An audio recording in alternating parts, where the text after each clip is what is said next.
Penn did perform the first bilateral forearm and hand transplant about a month ago. First, let me just state that the donor and patient will remain anonymous, so I would appreciate no questions regarding that. But what I really want to talk to you about is an incredible story, an incredible medical story that began 2 years and 4 months ago. And it's been said in medicine, in care of patients, in surgery, preparation is the only shortcut you need. And we don't take shortcuts at Penn Medicine, we do things the right way. And while we have not been the first team in the United States, and certainly not the first team in the world to perform a bilateral hand transplant, we certainly have been the first in this region of the country. And more importantly, how this story unfolded, how this came about, really deserves some time this morning. And I want to share with you the evolution of how we got to this point, a very, very successful transplant. I will summarize and say that our patient is doing extremely well, already with ability to function different than the patient had a month ago. And it's the miracle of modern medicine, let's just say, but we're taking reconstructive surgery to a whole new level here at Penn Medicine. So let me start with a story. This will sound much like the Academy Awards in terms of recognizing others, but I had the privilege of organizing the team, but credit goes to my teammates and not to me, and I'm going to emphasize that this morning.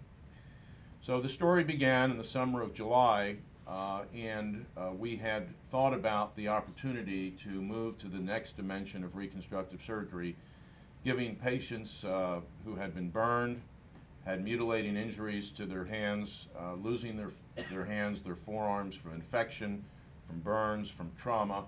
And I'll liken you to all of our war-injured soldiers, men and women, who are still serving our country. Many of them have become amputees. So this is not only for the civilian population, but has great promise for our wounded warriors, who many of us here at Penn Medicine have the privilege of caring for.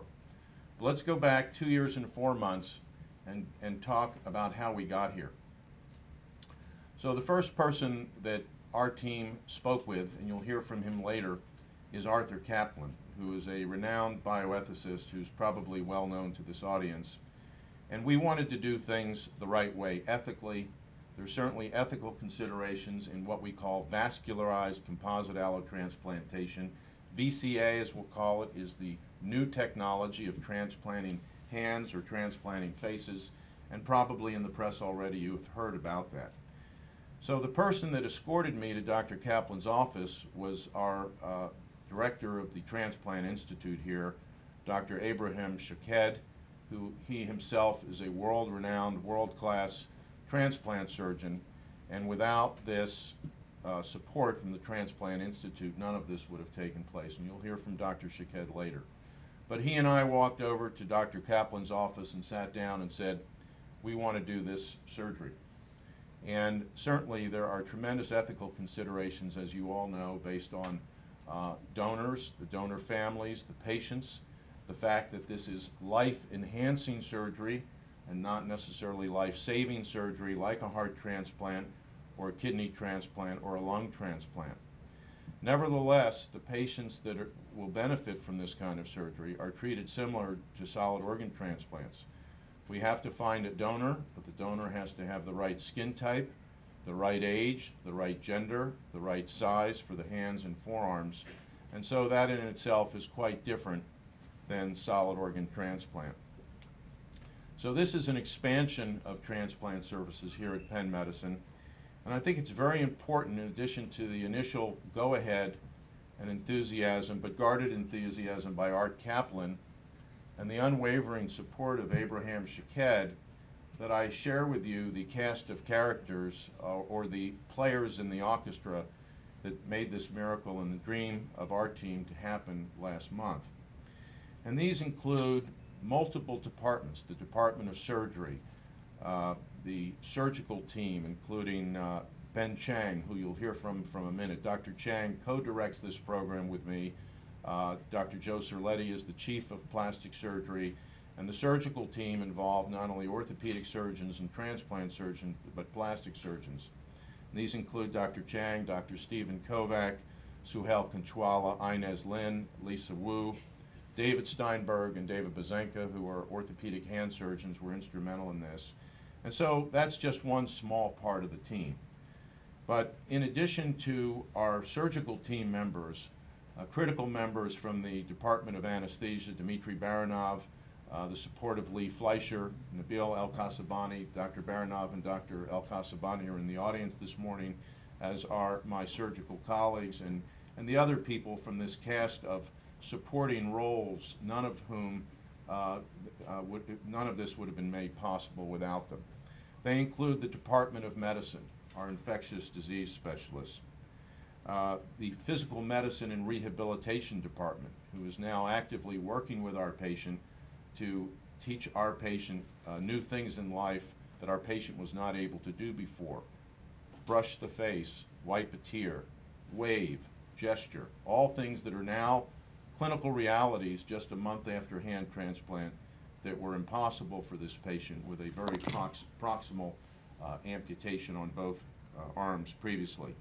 The Department of Pathology, to make sure that our patient is not rejecting the limbs, which is a lifelong liability, yet with modern medicine and the immunotherapy, which are the drugs that we supply to this patient will not hopefully reject the forearms and hand, and they will be with the patient forever.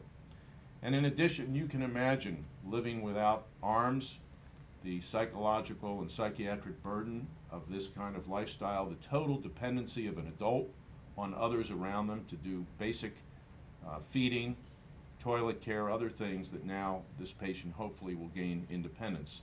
And so our psychiatrists have been very supportive, the transplant psychiatrists and psychologists, particularly Dwight Evans, Susan Rushing, David Sarwar. All of these individuals have rallied around this patient, have rallied around us, have rallied around the family to make this reality. Again, to continue with the sections in the orchestra, surgical nursing, Lori Fowler Gagliardi is here with us. Her surgical team was exemplary during the 11.5-hour procedure.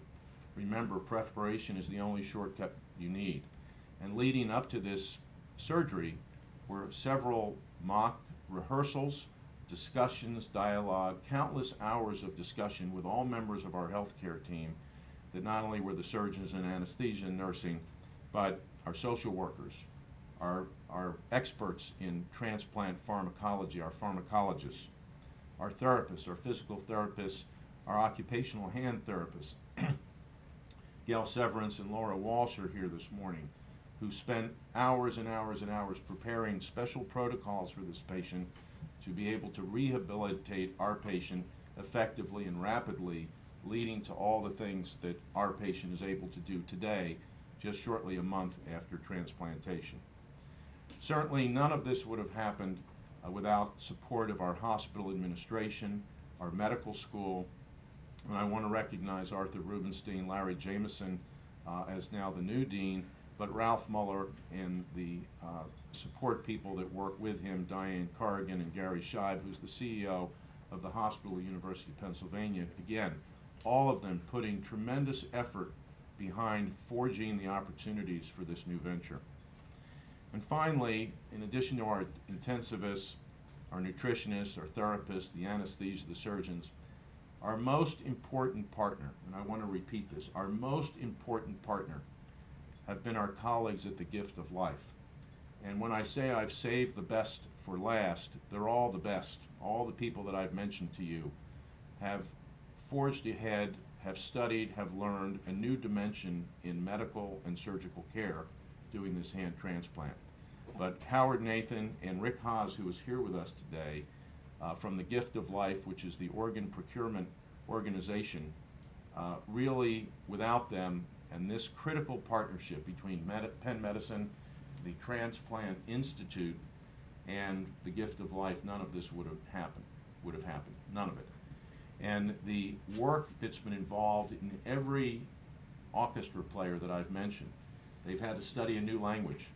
They've had to learn a new approach to patients.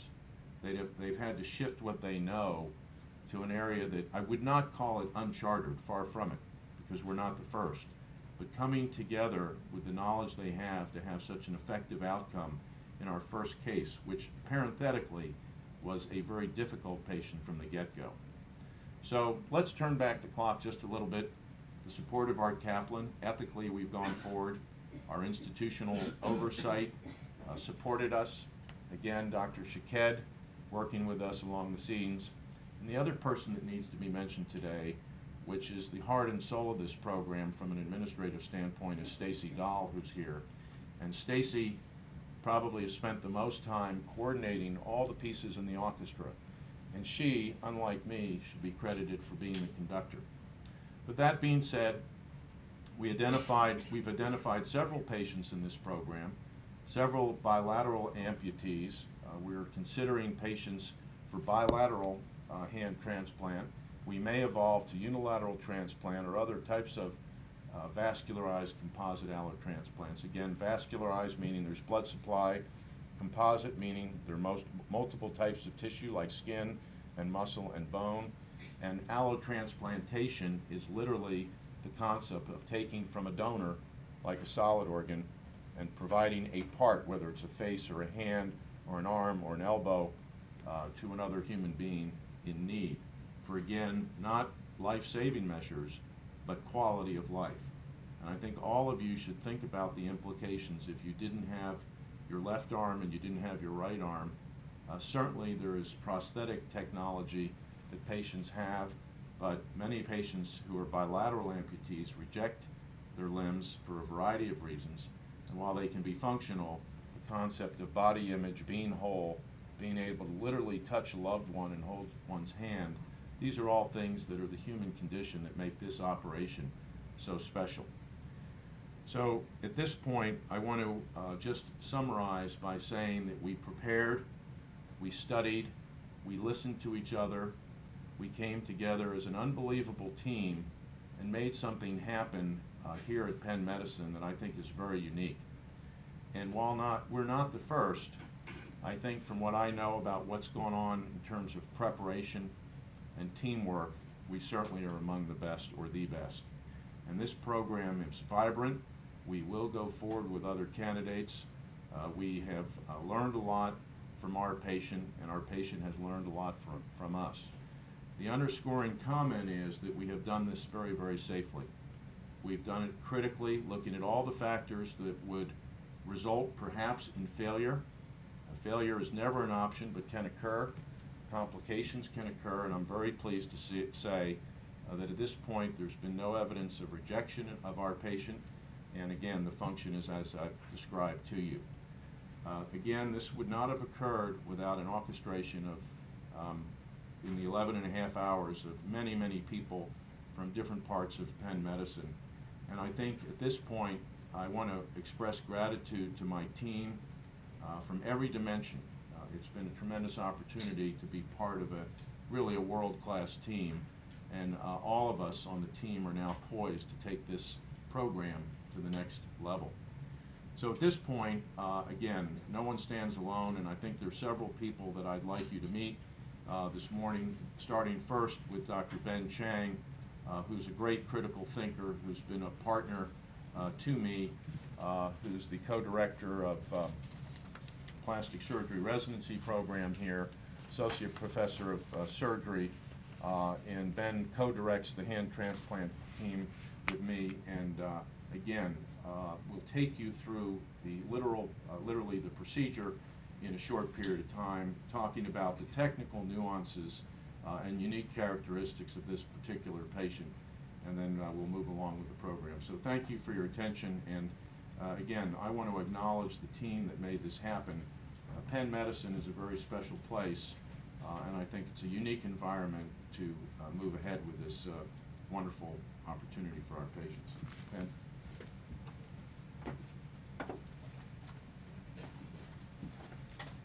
Thank you, Dr. Levin. As Dr. Levin has explained, this transplant was a cooperative effort involving dozens of people over the past 2 years. What he did not say was that he was the driving force that made all of this possible, along with Stacy Dahl. Part of my presentation, my part of this presentation is really to explain the details, the technical details of the surgery. We started to design this custom operation for a double transplant about a year and a half ago when the whole surgical team got to meet our patient for the first time together. Using her measurements and x-rays, we went to the anatomy lab and worked out a step-by-step detailed procedure for doing this bilateral transplant, tailored to her level of amputation, which, as Dr. Levin mentioned, was very close to the elbow. So basically there was nothing past the elbow except some skin and non-functional muscles. So we had to replace all the function past that point. This process of planning took many, many months over many sessions and included a dress rehearsal at the Gift of Life facility, which was very helpful. We organized the surgery into 4 parts and broke down each part into a checklist of individual steps, similar to the checklist that pilots use, when they land a plane to make sure they get the landing gear down before they hit the runway. The first step was procurement of the arms, which were detached at the upper arm level, sort of halfway between the elbow and the shoulder. The arms are then cooled on ice and transported back to Penn in coolers. Then simultaneously back at Penn, 2 teams of surgeons had begun to open up the stumps on our recipient to identify the critical structures. So the nerves, blood vessels, arteries, etc., all had to be identified and tagged. We actually made custom tags that could be sterilized so we could speed up this process. Each of these structures were then marked so that we could find them easily later on. And while this was going on, the donor arms arrived at Penn, and we had 2 additional teams of surgeons to do the same process of identifying and tagging structures on the donor arms. Once this process was completed, we went on to the final stage, which was the longest part of the operation, which took about 6 hours. That was to attach the donor arms to the recipient stumps. At this point, we had a total of 12 surgeons working simultaneously, divided into 4 teams. We had 4 orthopedic surgeons and 9 plastic surgeons. And so for those of you who can count, that's 13. I counted Dr. Levin twice because he's board certified in both orthopedic and plastic surgery. All of the surgeons on the team have additional expertise, either in hand surgery or in microvascular surgery. And as part of the planning process, we actually made a spreadsheet and slotted people in for various different steps of the operation so they would be able to use their expertise to best advantage, and also to make sure that each of the surgeons had some time for breaks to keep them fresh. The 4th part of the operation involved actually attaching the transplanted arms to the stumps, and we went down to 2 teams at this point with 3 on each side, and then rotated individual members in and out as each step went by. The first part was to rejoin the bones, so the forearm bones were joined together with stainless steel plates and screws. After that, we restored blood flow to the part by rejoining arteries and veins, and then we went to repairing the nerves and reattaching the muscles. Finally, we trimmed and closed the skin, and voila, done. So if you could cue, we have a short videotape to go over some of these key steps.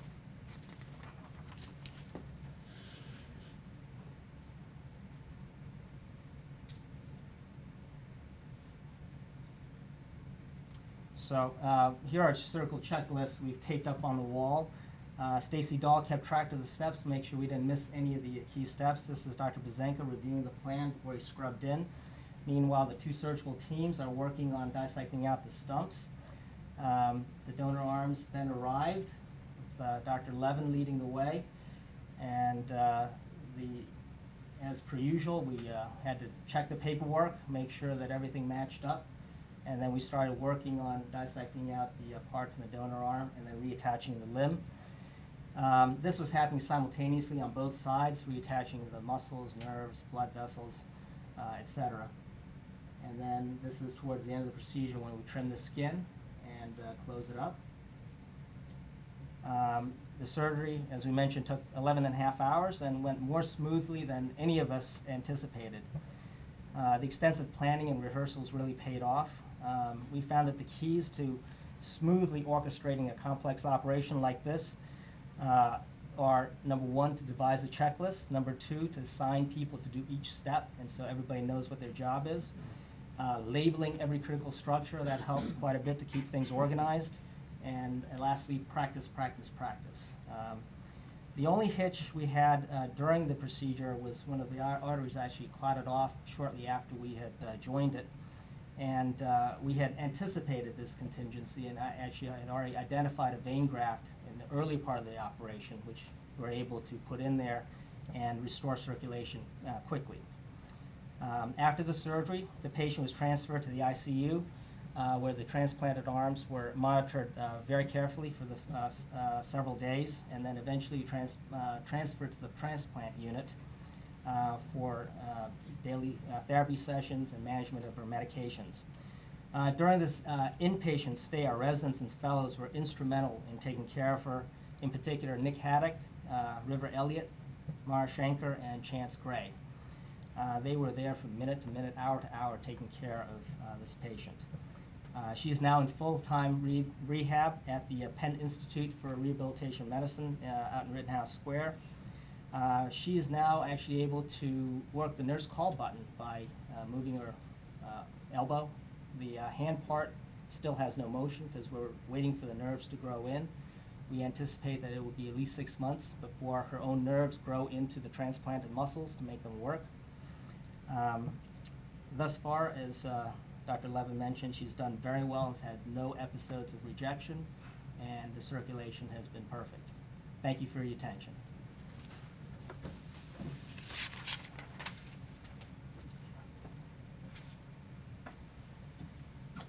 Thanks, Ben. As you see, the theme of teamwork really continues in that the baton is shared in the race to be successful, and thus far we have been.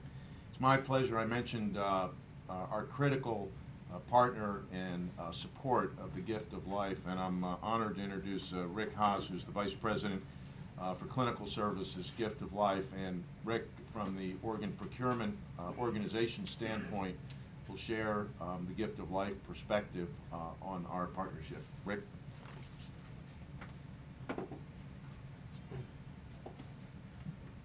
Thank you, Dr. Levin. Since 1974, Gift of Life Donor Program is the region's federally designated nonprofit organ procurement organization and has served as the link between donors and the area of patients awaiting life-saving and life-enhancing transplants. We have partnered with the area's 15 transplant centers throughout this area to help bring innovative transplant procedures to patients in need. Gift of Life has set the pace for donation in the United States by partnering with local hospitals, physicians, and nurses to ensure that all potential donor families are offered the option of donation in a caring and sensitive manner.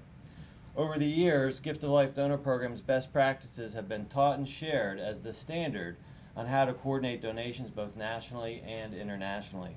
Because of these partnerships and practices and the selfless giving by our community, more families in this area have said yes to organ donation than in any other region in the United States. This has been the case for over the last 10 years. The transplant surgery we celebrate today is a continuation of the partnerships between healthcare professionals in this area and the families that we serve. Gift of Life would like to thank Dr. Levin, Chang, and Shaked and the dedicated staff here at Penn for their commitment to understanding the critical medical and emotional aspects of the donation process. Their recognition that without the support of donor families, recipients awaiting transplant would not benefit.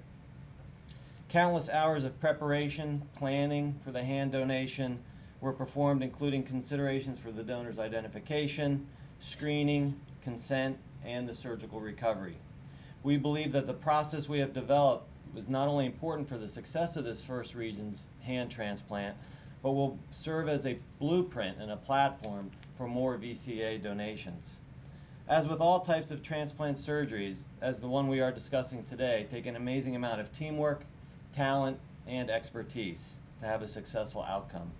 But as with all transplant surgeries, nothing can occur without the generosity of a donor and a donor's family. In September, a remarkable family saw past their own loss and said yes to donation. Because of their decision, not only was a bilateral hand transplant performed, but 5 other individuals received a life-saving organ transplant, and up to 50 people can look forward to a greatly improved quality of life due to their tissue transplantation. I'd like to read to you thoughts from the donor's family on today's activity. It's the donor family that they send their love and encouragement to the recipient and the recipient's family. Gift of Life extends our deepest condolences to the family for the loss of their loved one. We thank them for their selflessness and for their gifts that made this surgery possible. Unfortunately, our work is not done. There's over 6,500 patients locally needing organ transplantation, and 112,000 patients wait for that call each day nationally. The biggest limitation to transplantation is the lack of availability of organs and tissues. We urge all people to register to become a donor by visiting our website at www.donors1.org and to talk to your family about your decision to donate. Thank you.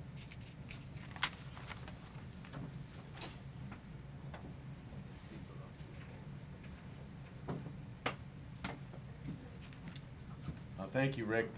It's my pleasure to introduce, again, a major force in this effort, and that's Abraham Shaked, who's Vice Chairman of Surgery, the Ellison Professor of Surgery, and Director of the Transplant Institute. Just like the Academy Awards, there's somebody I knew I would leave out, and that's Jeff Drebin, who's the Chairman of the Department of Surgery, again, who has given his unwavering support. And while I earlier acknowledged Dr. Shaked, his partners, Kim Oldhoff, Peter Apt, others on the transplant service who are the attending physicians, Paige Porridge, others have been instrumental in the perioperative management of this patient, which is critical, adjusting her medicines, the immunosuppression, the drugs that are involved. And Dr. Shaked can allude to that, but I think, again, this wouldn't have happened without him. And I think as a transplant surgeon, he has an interesting perspective that he'd like to share with you this morning. Avi?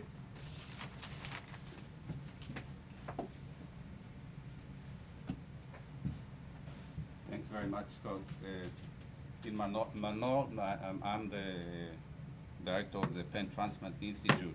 And in my normal life, I'm a liver transplant surgeon. That's what I do every day almost here at Penn.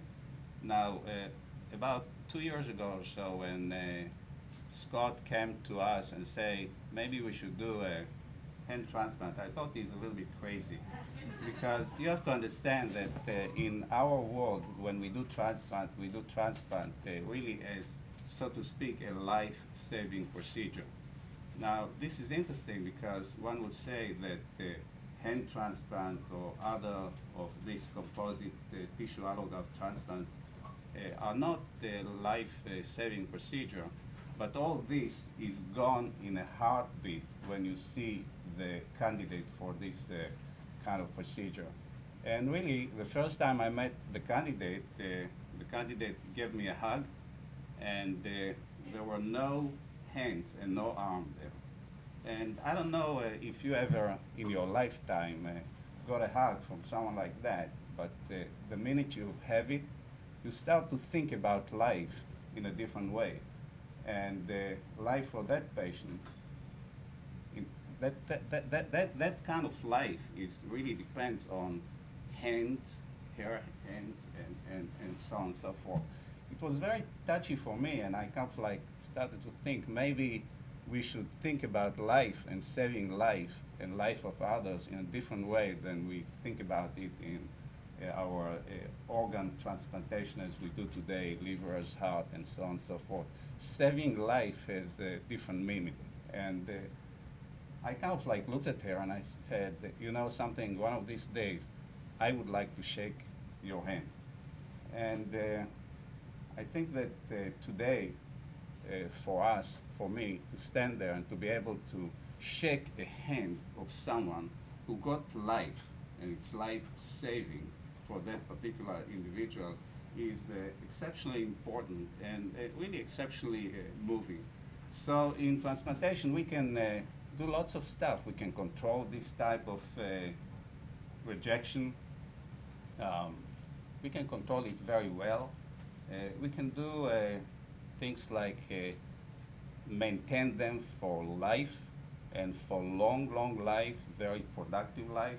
many of these people in transplantation are going to be back to society as taxpayers and things like that. So for us to be there and to be able to do that, it's wonderful. And for us to be able to give life and productive life for this type of individual, to be able to look at them and to say, wow, their life is really serving themselves. That's what meaning of life for them is important. So from immunological point of view, I'd say that today it's not no-brainer. It's still difficult. We're learning about it, but we are very, very effective. We have immunosuppression that should be maintained for life. That's not something that can be stopped today or tomorrow. So whoever gets this organ must continue on this type of medication treatment for life. But we also recognize and realize that as we go forward, medicine is developed, transplantation is being developed, and we have more and more effective means to control that. So we are there, we are here, and we are to serve these individuals who are in need of it. Thank you.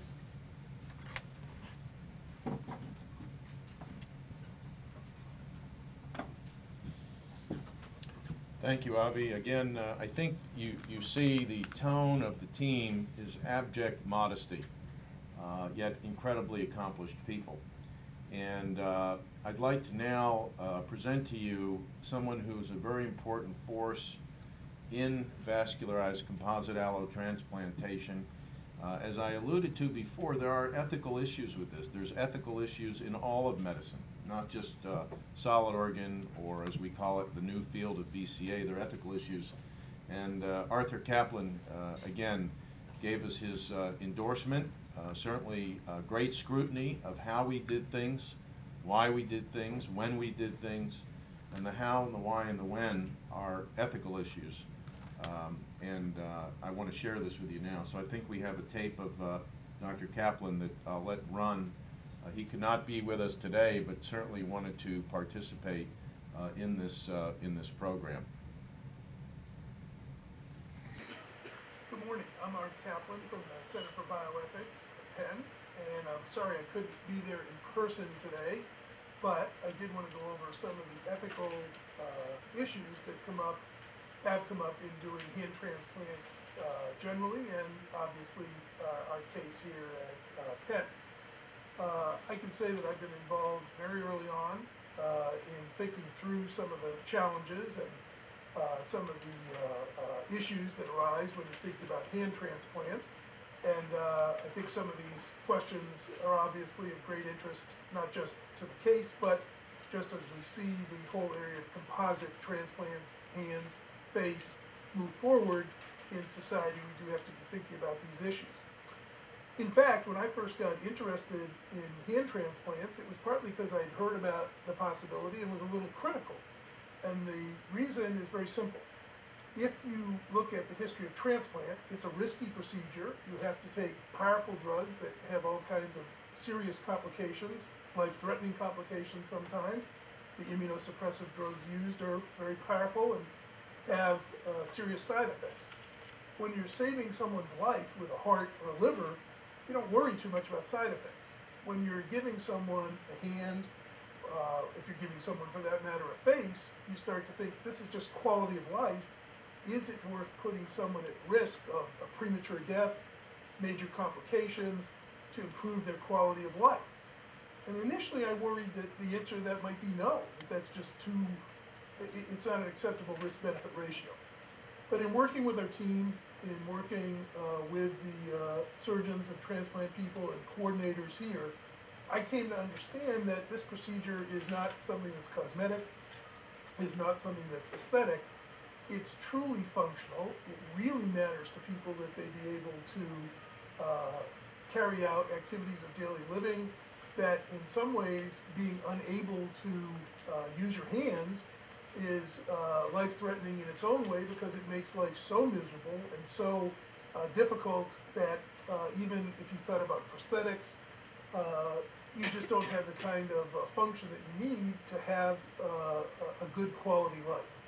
So I've changed my thinking about it, explained that to my colleagues here. I think part of the reason we decided to push ahead was that we decided ethically, regardless of how others had seen it, we felt we could make the justification for trying a risky procedure with serious, complicating drugs, even though it is not to save a life, it is to improve function. But that functional improvement is so great and so important that I think the ethics equation comes out in favor of trying. So even if you then say, all right, let's proceed as we obviously have done, you get into some other questions.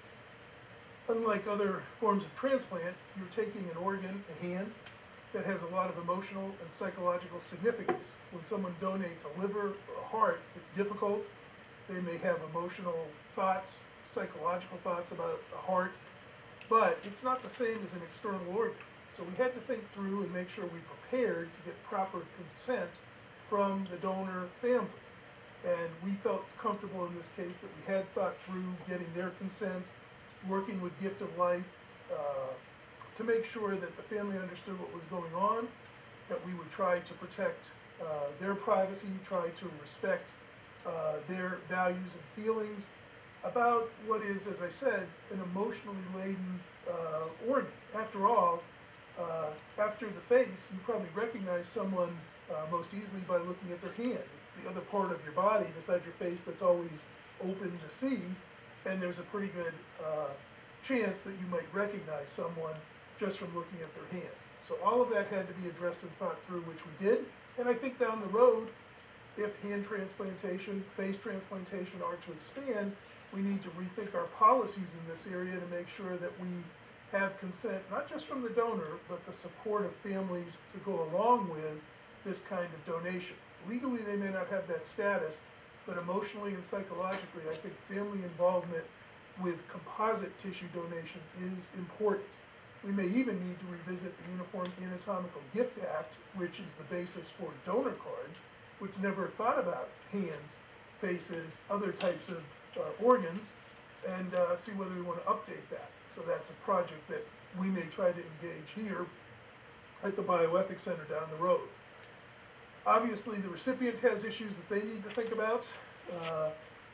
We decided that it would be important to make sure that we were really talking about serious functional need, that we weren't just talking about something that was a prosthetic versus a hand. So we picked someone and decided to use selection criteria that were careful about someone who could be up for this very invasive and difficult surgery, that the rewards would be great enough to justify doing it. So when we looked at that risk-benefit ratio, we've tried to be careful in subject selection for this research to pick someone who could truly say that they might benefit by undergoing such a major form of surgery. We also had to think about their consent and giving them opportunities to think about going through it. We had to try and prep the family of the recipient to make sure they understood what was going on.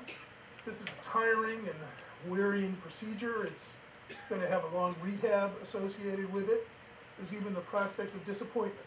Even though the transplants of hands have been pretty successful to date, we're still uncertain as to whether we're going to get good function back. And that becomes important in thinking if the person says, I'm not satisfied or I'm unhappy. Would we remove a hand?